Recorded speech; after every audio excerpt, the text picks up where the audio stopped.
საიო თვითმომსახურება კომფორტულია. ავერსში.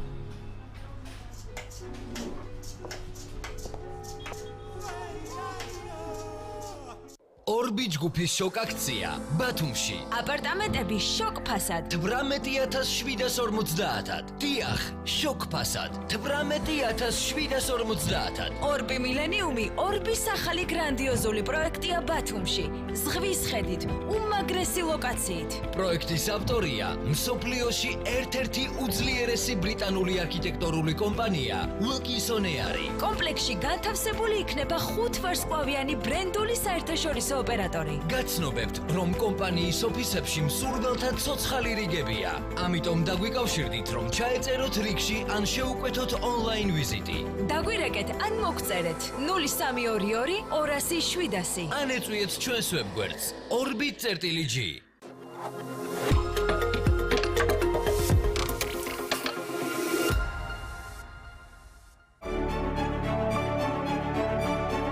გადაცემის წამდგენია კომპანია კნაუფი. ვაშენოთ ერთად. გადაცემის სპონსორია კომფორტისა და ინოვაციების ეკოსისტემა ბუდე პლუსი. მოიწყო მზრუნველი სახლი და დაიმუხტე სიმყუდროვის ელემენტებით. ლამაზი, მყუდრო, კომფორტული სახლი ყველას გვინდა. ჩვენთან ერთად თბილისის და არა მხოლოდ ძალიან ლამაზ და რასთავარია სწორედ დაგეგმილ სივრცეებს ნახავთ. საუკეთესო დიზაინერებს გაგაცნობთ და თქვენი ფანტაზია აუცილებლად რეალობად იქცევა. გამოვყევით შესანიშნავი გემოვნების, ლამაზი ნივთების, დახვეწილი დიზაინის სამყაროში. ერთად მოვიფიქროთ, როგორი სახლი გვინდა ჩვენ. BMG-ის გუნდი ქოქავს თქვენთვის საქმიან დილას. თქვენ უყურებთ ანალიტიკას, მე ამ გადაცემის ავტორი ელენე კვანჭილაშვილი ვარ. ეთერშია ქალების ნარატივი. BMG-ის გუნდი წარმოგიდგენთ საქმის კურსს. უძრავი ქონების პროსპექტს ვიწყებთ.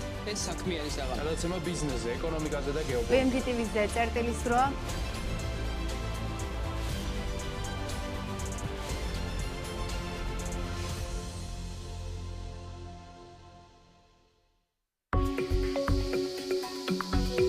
გადაცემის წარმომადგენელია ალიანს ჯგუფი.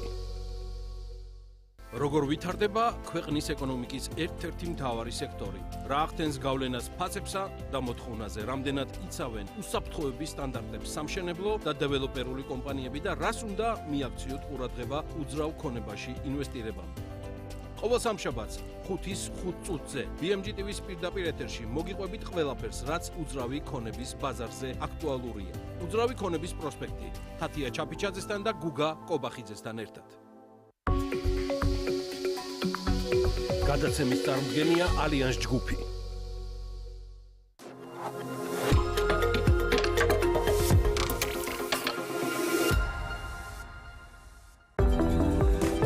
რუბრიკას წარმოგიდგენთ LGG.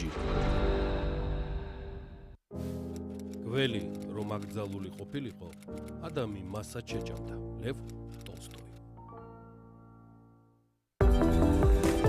რუბრიკას წარმოგიდგენთ LGG.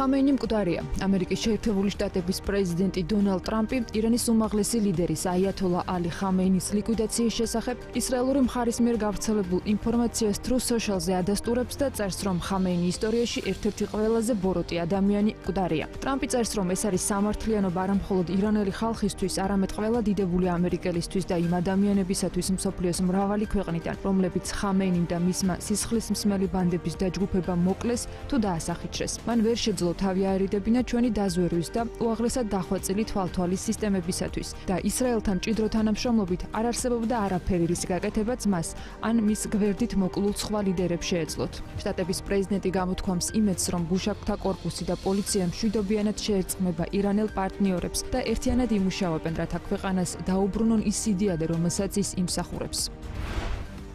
ირანში 40-დღიანი საყოველთაო გლოვა და 7-დღიანი უქმეები გამოცხადდა ოფიციალურად. ხამეინის სიკვდილს მოსახლეობის ნაწილი ზეიმით შეხვდა ქალაქის ქუჩებში. ოფიციალურად გლოვა უზენაესი ლიდერის მკვლელობის გამოა გამოცხადებული. ხამეინი ირანს 1989 წლის შემდეგ მართავდა. ირანული სახელმწიფო მედიის ინფორმაციით, ალი ხამეინი შაბათს გამთენიისას საკუთარ სამუშაო კაბინეტზე ისრაელის და შტატების მიერ მიტანილი იერიშის შედეგად დაიღუპა. თეირანი მომხდარს ვერაგულ თავდასხმას, უმიზეზო აგრესიას და უკანონო ქმედებას უწოდებს.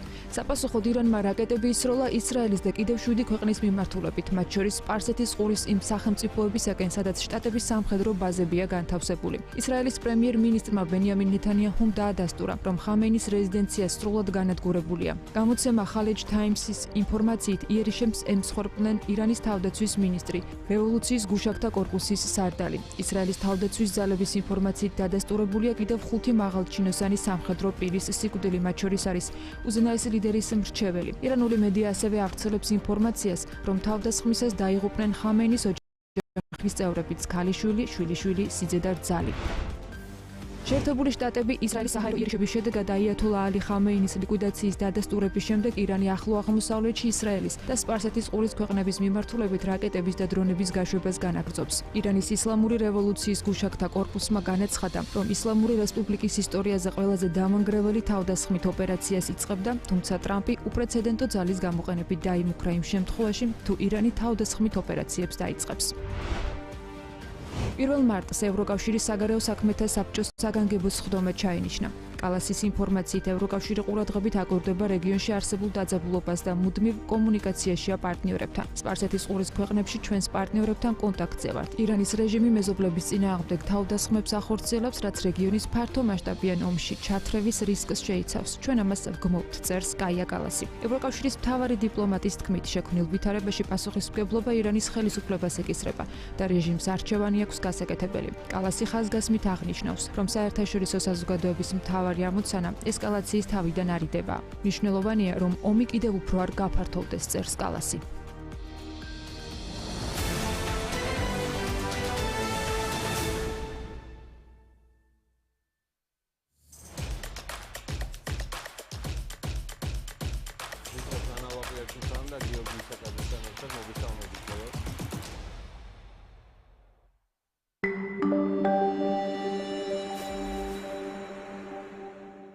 The Checkpoint is presented by GM Pharma, the first international multinational pharmaceutical company in Georgia. GM Pharma, to serve those who need it most.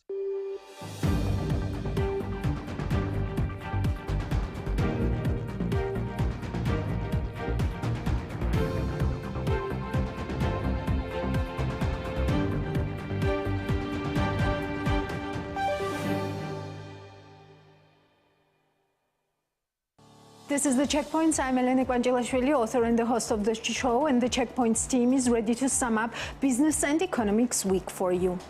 UK sanctions, Imedi TV and POSTV. In the sanctions package announced on 24th February of 2026, both Imedi TV and POSTV have been designated under the Russia sanctions EU exit regulations 2019. The UK government categorized these two entities specifically under the section 0.6 entities involved in Russian disinformation. Because they have been designated as involved persons under the Russia regime, primary restrictions apply immediately. For example, any accounts, property or economic resources held by these entities in the UK must be frozen. No UK person or company is allowed to deal with these assets. UK persons are prohibited from providing trust services resources, such as acting as a trustee or providing a registered office to these entities. It is a criminal offence for any UK person or business to provide funds or economic resources, including equipment or technology, to Imedi TV or POSTV. According to the UK government statement of reasons, these entities were sanctioned because they are considered to be supporting the government of Russia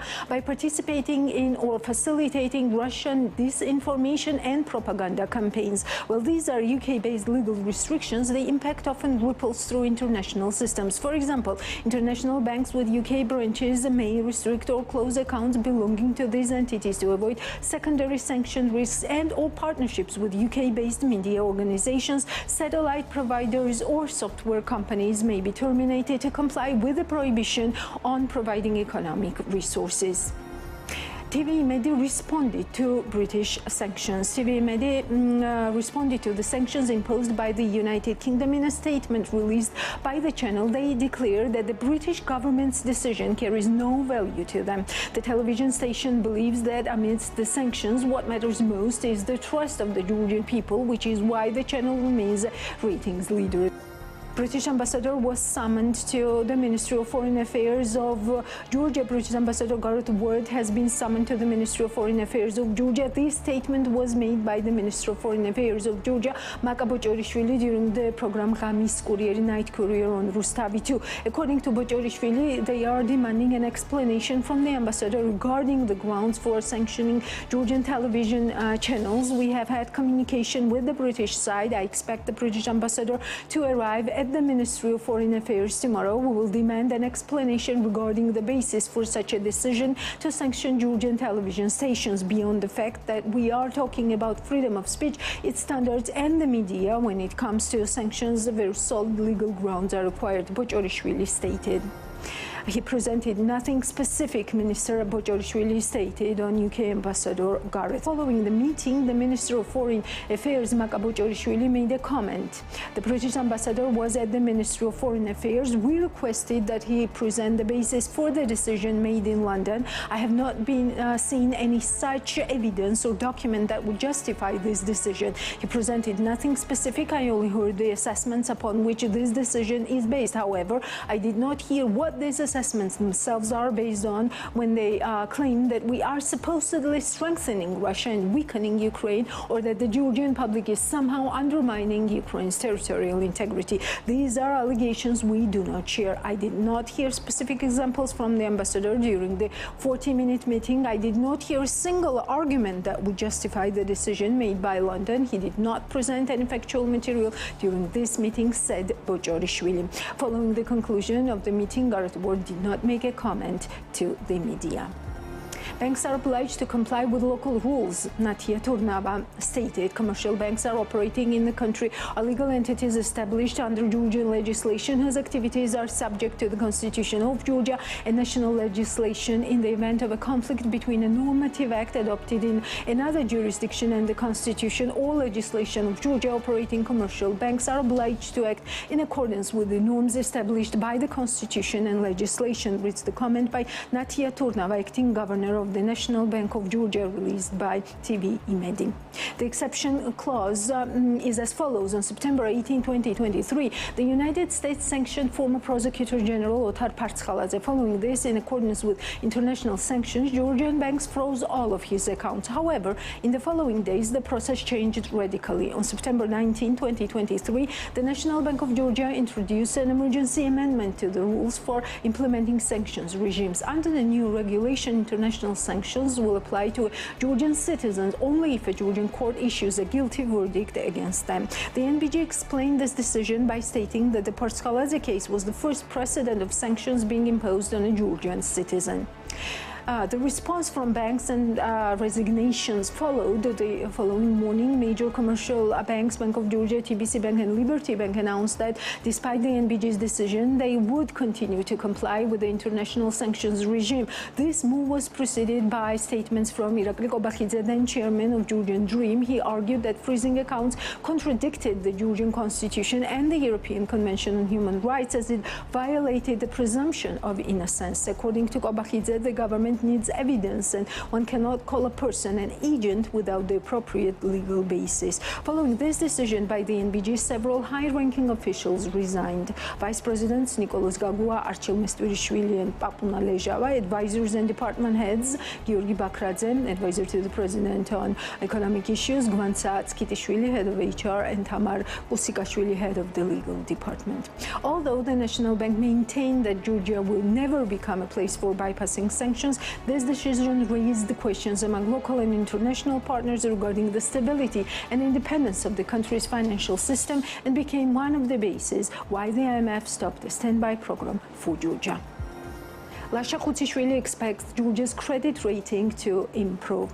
Lasha Khutsishvili, the Minister of Finance of the Dream government, expects Georgia's sovereign rating to improve. He stated this during a podcast for Bank Kartu. The minister discussed the issuance of 500 million USD euro bonds by the Georgian government on the London Stock Exchange, noting that the process demonstrated investor confidence in the country's economy. He highlighted that investors assess Georgia as less risky than other countries with similar ratings or even those rated one step higher. The checkpoints conducted an interview on $500 million Eurobond issuance several weeks ago when it was news. IMF resident representative in Georgia, Andrew Jewell, was our guest in the studio. Mr. Jewell, welcome to the show and thank you. Thanks for having me. For agreeing to this interview. So what does a 500 million USD Eurobond refinancing say about the investor confidence and appetite towards Georgia? I think the Eurobond issuance went well. There was strong demand for these bonds. And I think it's an indication that international investors have confidence in the Georgian economy. So what are some of the risks that have been minimized, as the finance ministry stated in their statement for the investors in Georgia? Right. Okay. So I did see the statement, and they tried to quantify the degree to which risks have been minimized. And yes, I asked they them said the risks have been slashed by 25%. Right. So that was not clear to me, I have to say.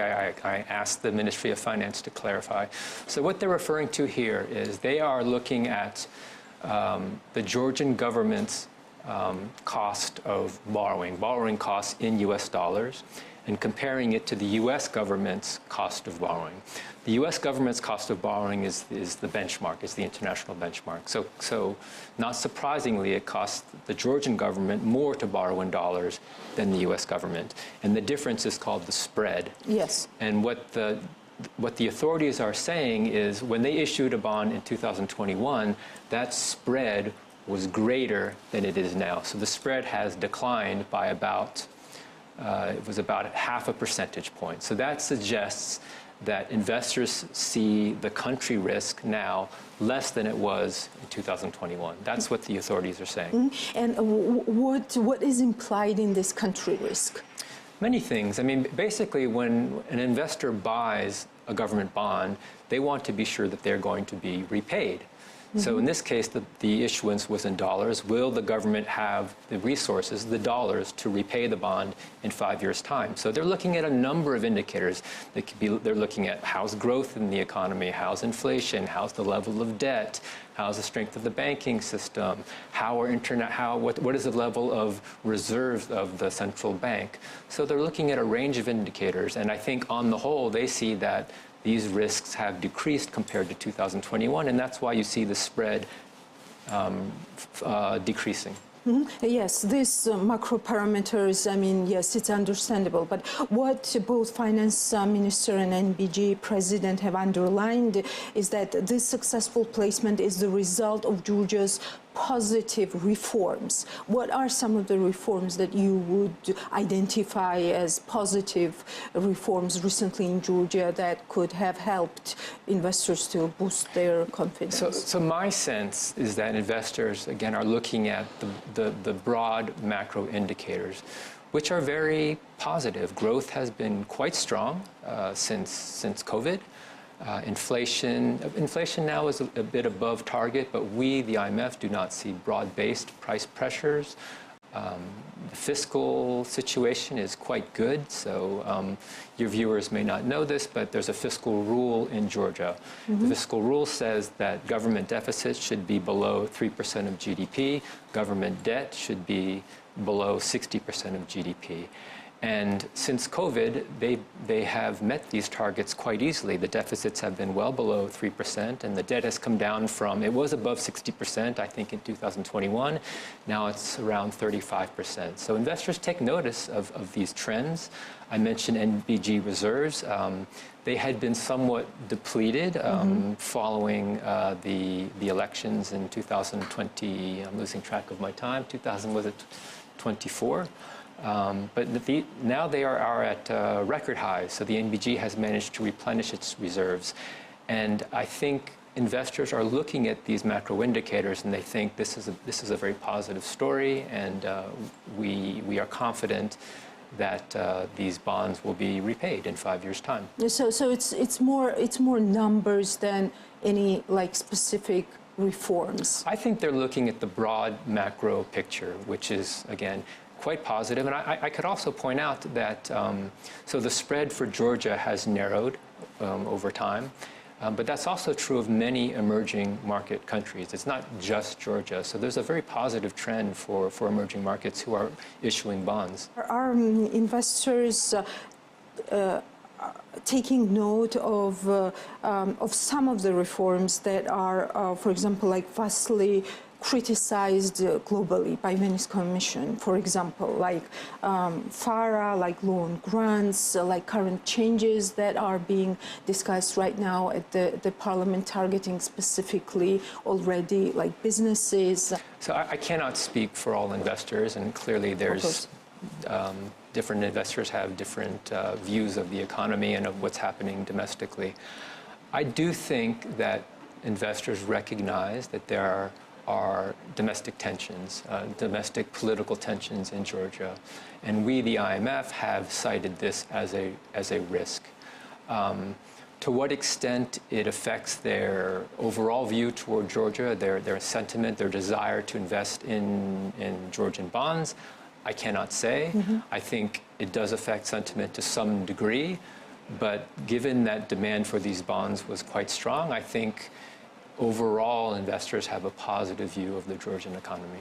Is the FDI, for example, the right measure to look at what might be some of the sentiments of the foreign investors? Sure. Because we see this declining trend over the years, and IMF has always talked about that and identified that tendency. Yes. So we have seen FDI decline to some degree, but let's see what happens going forward. I mean, there's been this big announcement that Eagle Hills, this UAE company, is going to do a very large real estate investment in Georgia, so that can be quite significant.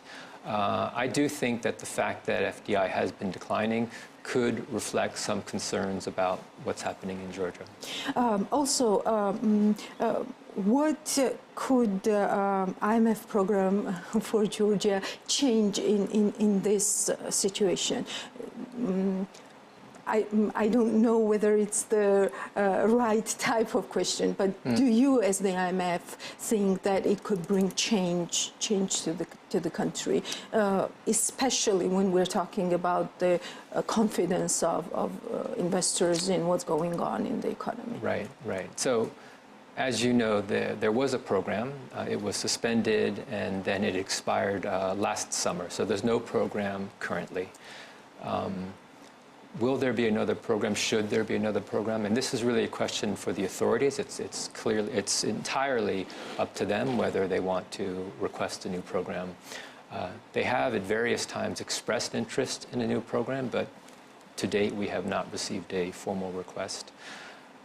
One could argue that they don't need the financing from the IMF at this time. I think their financial situation is quite comfortable. But an IMF program can provide sort of a framework for implementing prudent macroeconomic policies with IMF monitoring, and that can send a positive signal to investors. So again, it's the choice of the authorities whether they want to pursue such a program. Yes, but from my standpoint, that program could go further than just macroeconomic parameters, which are sound at this point, and could target the reform part, which could also boost the investor interest. Yes, absolutely. Yes. You said that Georgia does not need financing at this point from the IMF. But what about the near future, especially when we are looking at this tendency of Georgia's government of kind of like consolidating the economy, like talking about the state bank, talking about the, I don't know, like almost state stores. Right, so this will need additional funds from the budget, definitely, right? Because this will be the budget burden. Experts in the studio are often concerned with the tendency that government-supported grants, like targeted government support from different financial institutions, is declining for Georgia. Some have stopped. Some are on standby, whatever, right? So, and Georgia has the fiscal room for borrowing, which we already discussed because of this fiscal rule and how the debt is below the fiscal rule, right? Mm-hmm. So, do you see some risks there? I would go back to the point that I made earlier, which is that the fiscal situation is quite comfortable. We would say that that Georgia has built up its fiscal buffers. Again, the deficit is comfortably below 3% of GDP. The debt has come down well below 60%. So it is true that they are not getting the level of grants that they did before. Grants are good, cost-free. Yes. But I don't think it's putting pressure on Georgia. You asked, I mean, could things change? Could there be a point in the future where the situation is not so comfortable and they may need to come to us for where financing? The standby program might be an asset for Georgia? I cannot predict the future. And again, we, the fund, we point to certain risks that we see. Some of the risks that we identified in the past have not materialized. But the future is unpredictable, and there could be shocks that we are not necessarily anticipating. So the situation could change, and then it's possible that the authorities will request a new program. But I can't predict that, and it's their choice. Okay, noted. Back to our main topic then, Eurobonds. Can we call the investor demand high? Because that was another point, that the investor demand was high for Georgia. And what factor is discount then in this whole context? Right. So how to quantify high, I guess, is what your question is. So yes. You probably saw the press release, which said that the bond was 5.5 times oversubscribed. So the Georgian government offered $500 million in bonds, and at the peak, the orders from investors totaled 5.5 times that amount. So that's what they're getting at. Mm-hmm. Which is, I think, a strong result. I mean, they offered $500 million, and many more orders came in. So that's how they're quantifying the demand. Mm-hmm. What we got in the end, the overall interest rate is still higher, right? I mean, well, it's certainly higher than the interest rate on the 2021 Eurobond. The interest rate this time, there's the coupon rate, there's the yield. I won't get into the distinction, but essentially the cost of borrowing was a little bit over 5%, whereas in 2021 the cost of borrowing was lower. It was, I think, 2.5%, something like that. But we're in a completely different era now. In 2021, interest rates were close to historical lows. This was the result of extraordinary monetary easing following the COVID shock. So interest rates were very low across the board around the world. Now interest rates are higher, so it's to be expected that they were not going to get, the government was not going to get 2.5% borrowing cost this time around. But as I mentioned earlier, the spread over the U.S. cost of borrowing has declined, and that's a positive result for the Georgian government.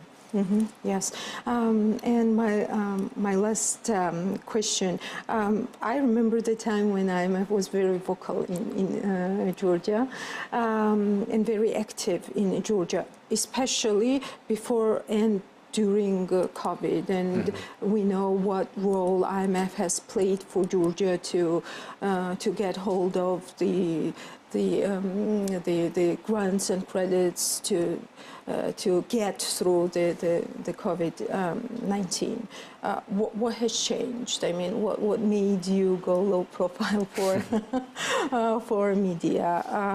And this tendency is especially after stopping the program. Right, so that's the key point, is that there is not a program in place right now. So Georgia, we would call Georgia a surveillance country as opposed to a program country because there's no program. And I think the degree of media outreach that you're seeing from me now is more or less consistent with other IMF surveillance countries. If in some time in the future the authorities request a program and a program is in place, then it would stand to reason that I would do more media outreach talking about progress, how the program is going, what reforms are being implemented. But without a program, we still have engagement with the authorities. We have a mission technical coming. Assistance, There's a lot of technical assistance that people are not aware of. We just had a mission, a technical assistance mission to the NBG, but we don't do press on that kind of those kinds of missions. We will have a team from headquarters coming to Georgia in March to do our annual, what we call Article 4 mission. So there will be a press conference after that. We had what we call a staff visit. It's a shorter mission. Again, a team from headquarters from Washington. They came in December, and there was press after that.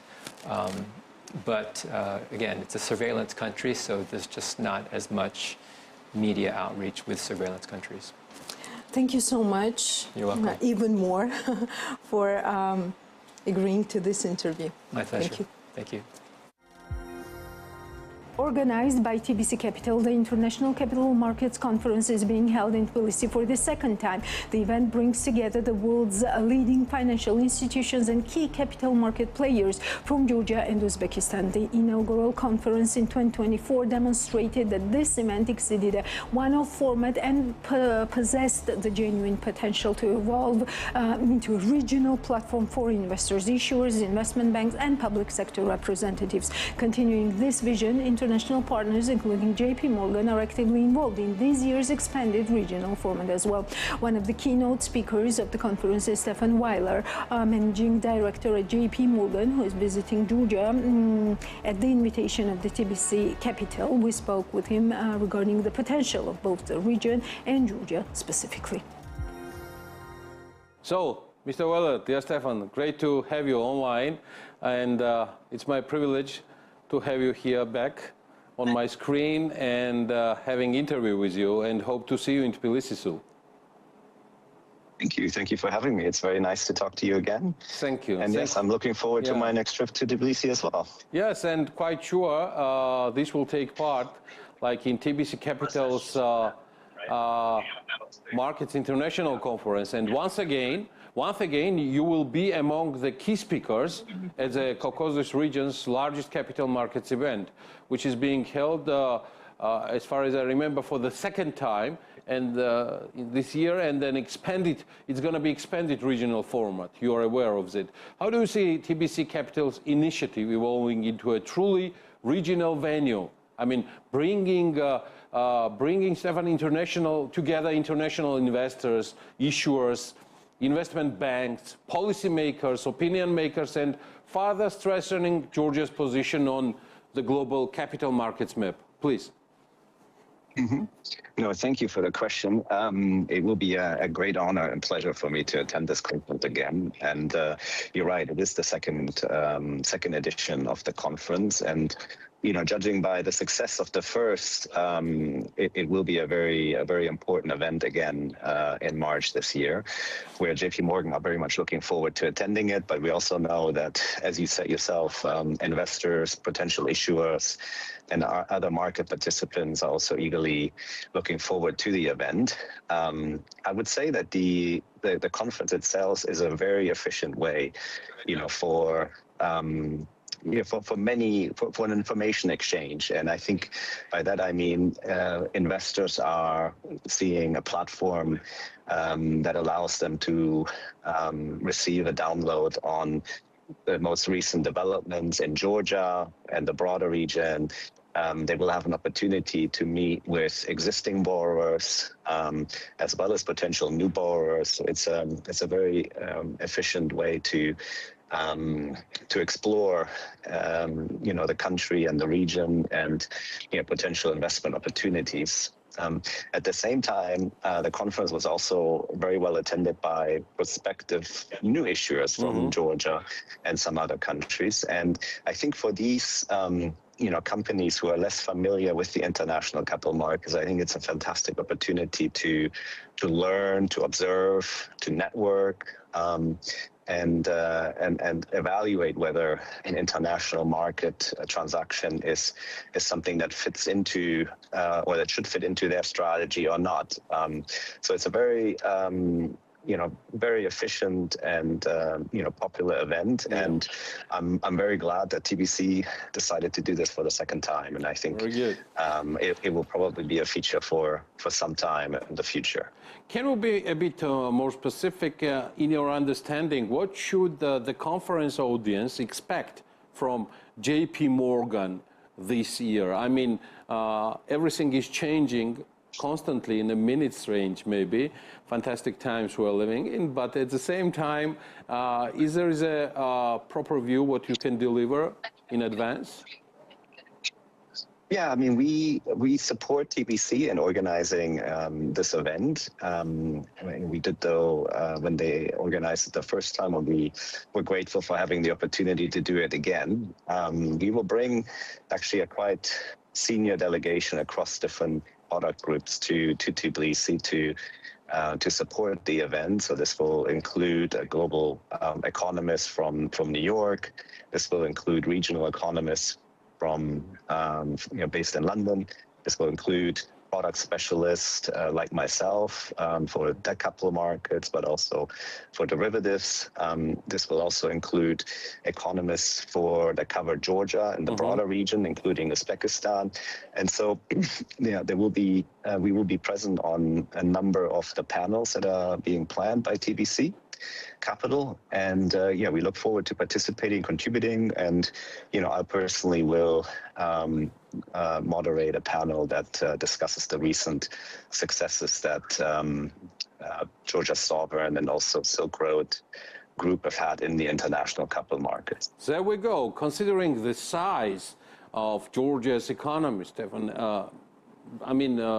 Georgia's economy, the recent flow of Eurobond transactions has been particularly quite strong and highlighted by two landmark transactions. We've covered together with your Silk Road Group's inaugural $400 million Eurobond, and the final one, the government of Georgia's return to the international debt capital market with a $500 million transaction. From your perspective, what have been the key drivers behind this issuance momentum and the successful execution of this transaction? I mean, I think there's a couple of factors to talk about. Georgia is not, unique in issuing or tapping the international capital markets this year or end of last year. We've seen a flurry of activity really across our broader region, driven by very strong market conditions. So issuers like the sovereign, like Silk Road, but also like other regional international borrowers see, an attractive opportunity to tap international capital markets at this moment in time. Now, you're right in pointing out that historically, Georgia has been quite active in utilizing the international capital markets. And when I say Georgia, I mean, Georgia Inc. So the sovereign, the corporates, the banks. So for the size of the economy, the number of borrowers that have tapped and looked in, across borders to international placements is very high, right? So if you compare that with, more regional peers such as Armenia or Azerbaijan or even Kazakhstan, you have fewer borrowers that have tapped in cross borders. So Georgia is, I think, very open in and I think the underlying macro stability is also very helpful, right? And this very much crystallized during the recent sovereign transactions. So investors feel comfortable with the macro and the opportunities in Georgia. So Georgia has a long history of activity in the capital markets, starting in 2007.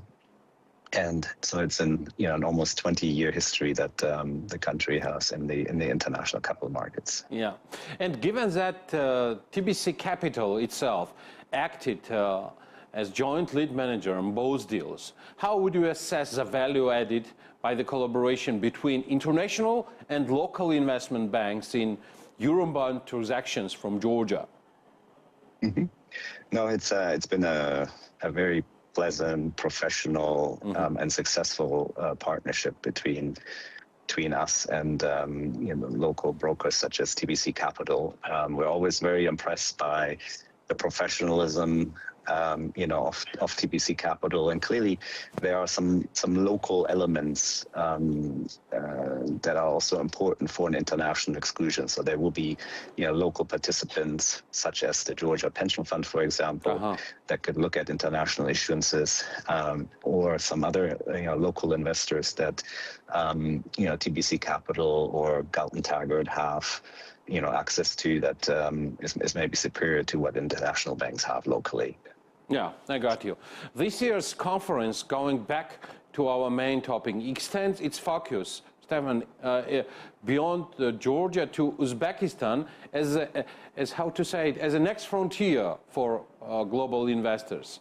From JP Morgan's perspective, how do you assess the opportunities currently available to international investors in Uzbekistan, and how do you view the country's longer-term prospects, particularly in the context of international capital markets itself? Yeah, thank you.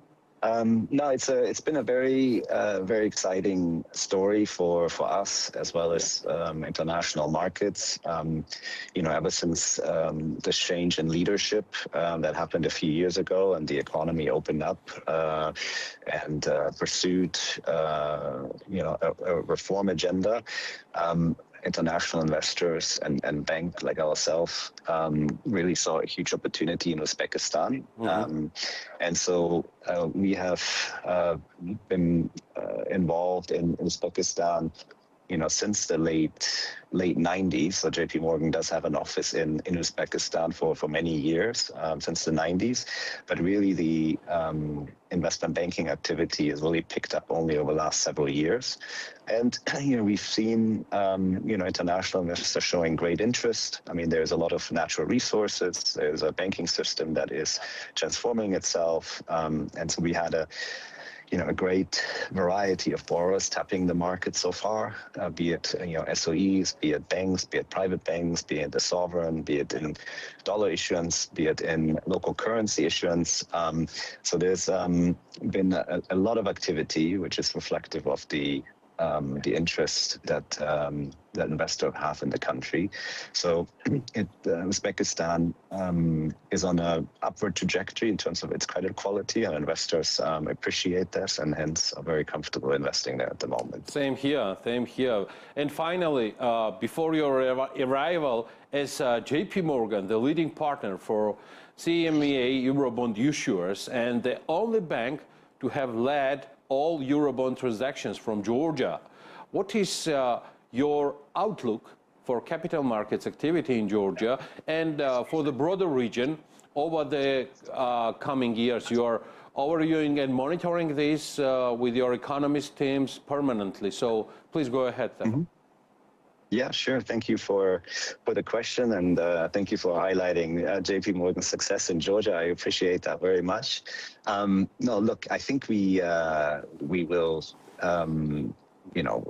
we will probably see a continuity of market reforms and investments across borders, into Georgia and adjacent countries in the region. I think there is,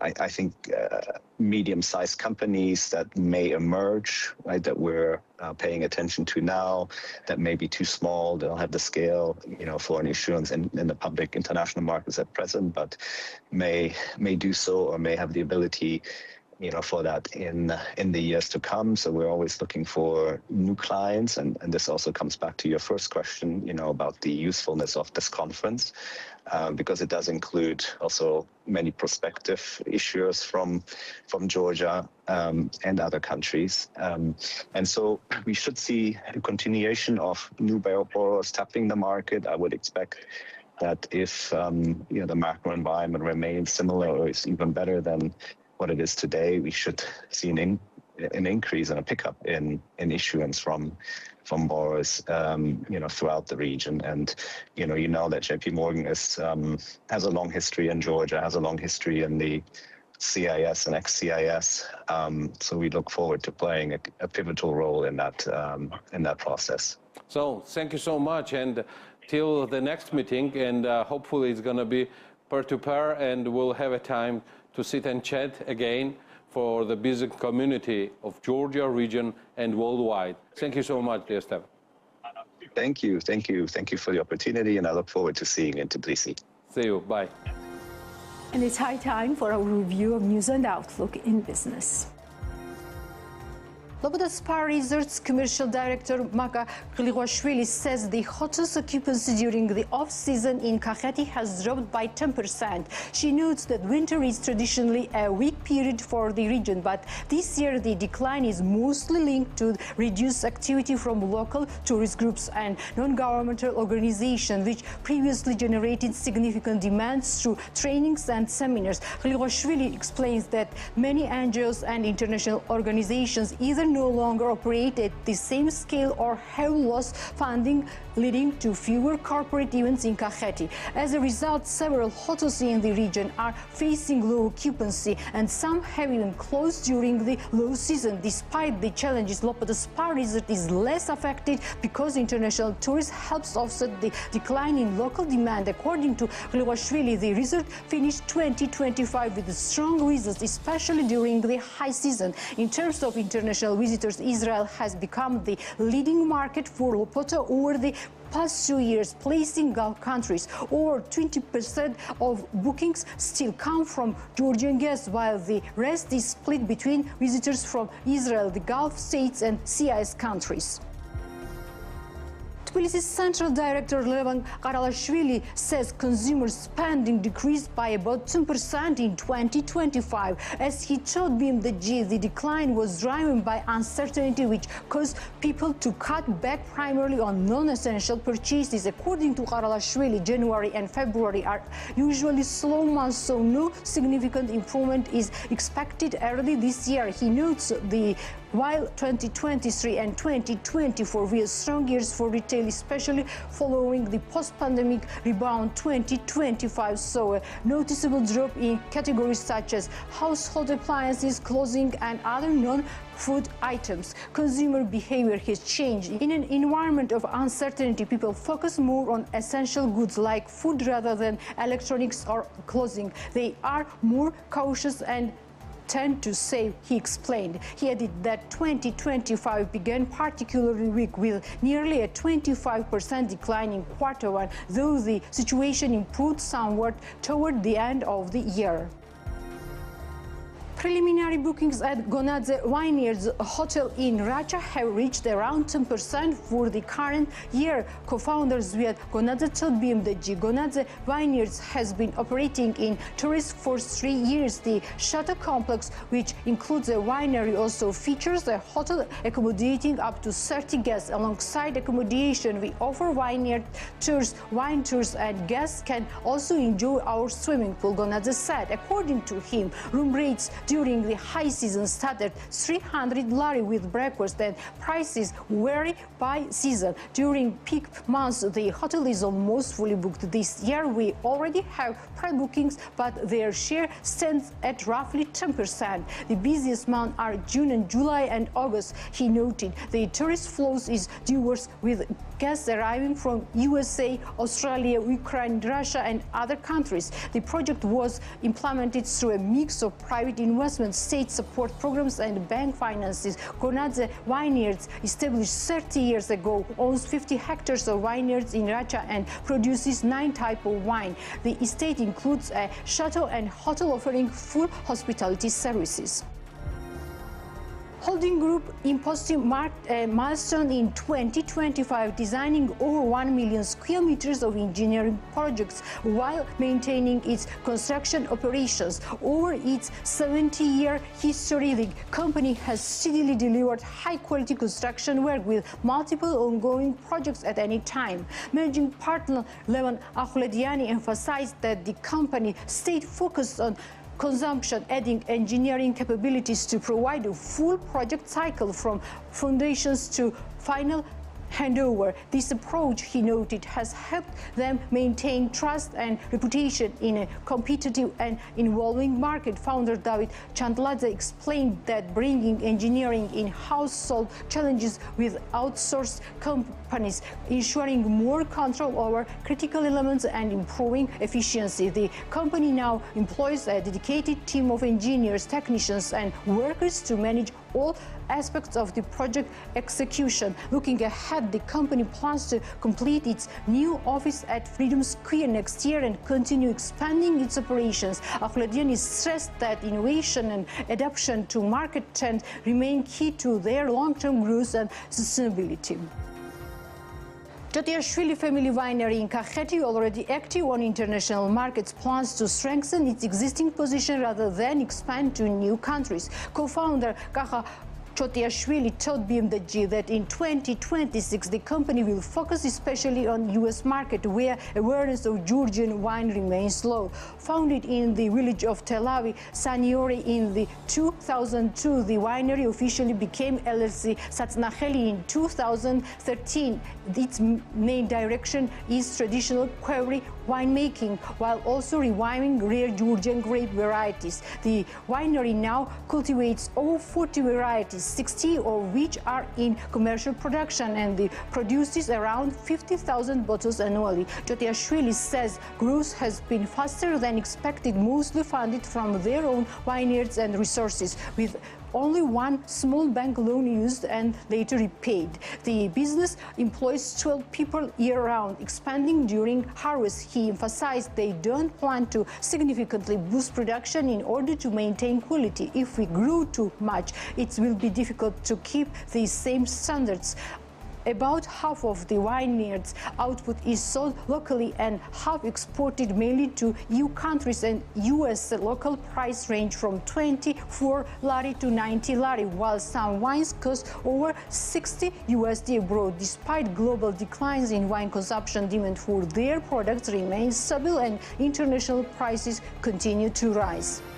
DOJ provided information on Kulevi Port. EU Ambassador stated. Pavlo Hruchinsky, the EU Ambassador to Georgia, states that the European Union has received information and evidence from the Georgian government regarding the Kulevi Port. He made the statement to journalists while discussing the EU's 20th package of sanctions against Russia and the potential inclusion of the Kulevi Port in it. The ambassador cannot yet specify whether the provided information will be sufficient to ensure the facility avoids sanctions. He added that the EU will will continue to closely monitor Georgia's compliance with international sanctions. Discussions among member states regarding the 20th package of sanctions are ongoing. As you know, the EU's sanctions policy is adopted through a collective decision. Yesterday, we had a meeting of EU foreign ministers. Unfortunately, at this moment, consensus has not been reached and the discussion continues. Our goal is to reduce Russia's revenues and increase the cost of the war for them. I can confirm that we have received very detailed information from the Georgian authorities regarding the infrastructure that is the subject of our concern. We're also being assured that this infrastructure will not be used to circumvent sanctions. Whether the provided information and evidence will be enough for member states to avoid sanctioning this specific infrastructure, I cannot say at this stage. I sincerely hope that member states will reach a consensus on the 20th sanctions package soon. Obviously, we will monitor Georgia's compliance with international sanctions very closely, said the EU ambassador. According to available information, the potential sanctioning of the Kulevi Port is linked to Russian oil. Bloomberg, citing its sources, reports that some EU member states, such as Hungary and Italy, oppose sanctioning Georgian ports. Prime Minister Obliged stated that Georgia, specifically the Kulevi Port, will not be included in the 20th sanctions package developed by the EU against Russia. We have provided the European Commission with full information regarding Kulevi, and this information confirms that the sanctions regime is not being violated there, Irakli Kobakhidze told journalists. And that's all for today. Stay tuned to bm.g. We will meet next Sunday. Till then.